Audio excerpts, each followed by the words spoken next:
Who ever స్లాండర్స్ there neighbours, నీ తోటి సహోదరుల గురించి నువ్వు సాడీలు చెప్పటం, సనగటానికి గొనగటానికి, నీ భార్య దగ్గరే కావచ్చు గొనగటానికి నోరు తెలుస్తావా? నీ భర్త గురించి నువ్వు సనగటానికి నోరు తెలుస్తావా? ఇంటి పక్కన వాళ్ళకి పోయి చెప్తావా? నీ పిల్లల దగ్గర, లేకపోతే కుటుంబ సభ్యుల దగ్గర, బయట తోటి వ్యవహారం ఎవరి దగ్గర ఉన్నా కానివ్వండి, మనకు సంబంధించిన వాళ్ళు కాకపోయినా సరే నువ్వు సనగటం గొనగటం, ఎవరన్నా వచ్చి చేస్తే పలానా వాళ్ళు ఇట్లాగంట, అది వాడు ఇట్లా చేశాడని చెప్తే ముందు నువ్వు నోరు ముయ్యి అంటాడంట దావీదు. అర్థమైందా? అట్లాంటి వాళ్ళు తయారు కాకుండా చేస్తాడంట. ఏం చేస్తాడంట?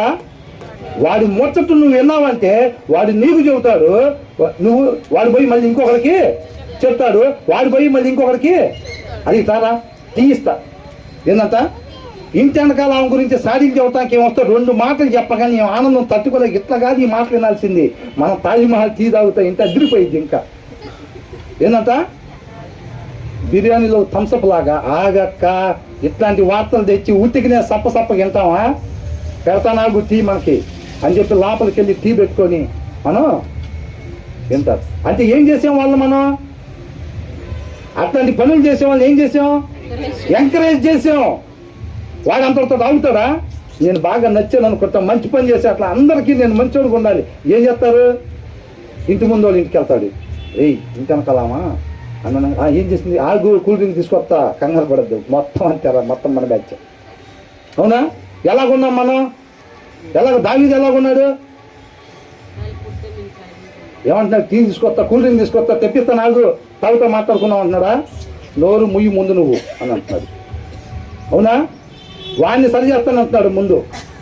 ఆ వైరస్ని పక్కకు పాకకుండా చూస్తాను అంటున్నాడు. దేవుని రాజ్య స్థాపనకి ఆయన వంతుగా చేయాల్సిన పనిని చేస్తాను అంటున్నాడు. మనం ఎట్లా ఉన్నాం? మన ఆఫీసులో మనం ఎట్టున్నాం? అవునా? అసలు మనమే పోయి చెప్పేవాళ్ళ లాగా ఉన్నామా? ఇంకా అంతకన్నా దౌర్భాగ్యం ఇంకోటి లేదు.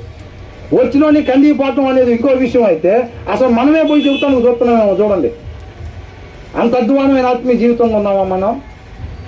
ఆడి గురించి ఈడి గురించి సాడీలు, ఆ అక్కట చేసిద్దా, ఆ అన్నట్టు చేస్తారా, మన చర్చికి వచ్చి మోకాలు ప్రార్థన చేస్తాడా, బయట ఇట్లా ఇట్లా సాహసం చేస్తున్నాం అట్లాగా. Are you ready? అట్లా చేస్తా. వాళ్ళని అడిగితే ఆర్ యు రెడీ అంటే రెడీ అన్నారు అనుకో, తీసుకెళ్తారా? రేపు తీసుకెళ్ళేది ఉండదు. ఆత్మీయతని ఎలా కాపాడుకుంటారు? తన ఆత్మీయత మాత్రమే కాదు, ఆత్మీయతకి దేవుని రాజ్య స్థాపనకి అడ్డం వచ్చే ప్రతి దాన్ని ఏం చేస్తానంటున్నాడు? Cut off చేస్తానంటున్నాడు. ఆ వైరస్ పక్కకి పాకకుండా నేను అక్కడితో దాన్ని నియంత్రించి, అలా ఎప్పుడైతే బంద్ చేస్తాడో ఆ వచ్చినోడు ఏం నేర్చుకుంటాడు?